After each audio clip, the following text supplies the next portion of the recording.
Саламатсызбы, урматтуу окурмандар. Бүгүнкү кичине маек эме боюнча, гипоганазизм боюнча айтып берейин деген себебим болчу.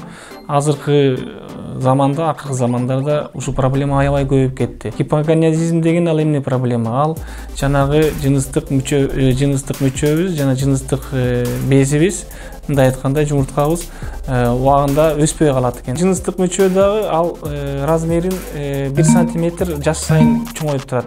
10 жашта мисалы кичинекей болот, мындай айткандай 4-5 сантиметр деген, анан кийин ошентип 1 сантиметр көбөйүп туруш керек. Но гипоганазизм проблема болгондо ал ошол көлөмү дагы жыныстык безибиздин и узундугу жыныстык мүчөнүн убагында өспөй калат экен. Эң билинген, көрүнгөн формаларды айтсаңыз, мындай экинчи формада коет. Ошол формада эркек кишинин өзгөрүштөрү чоң болот. Эмчектери өсө баштайт, аял кишиникиндей. Жана майлары отложениеде, капталдарында аял кишиникиндей капталып турат, көбөйүп калат ал себебиндечи.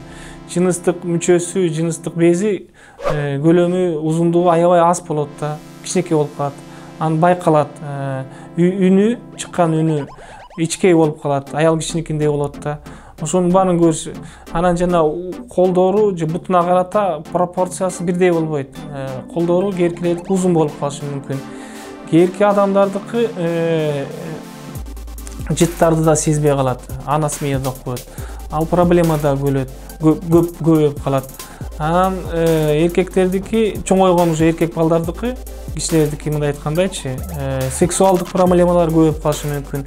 Эркек жыныстык качканга жарабай калышы мүмкүн. Жыныстык мүчөсү эрекциясы болбой калышы мүмкүн да.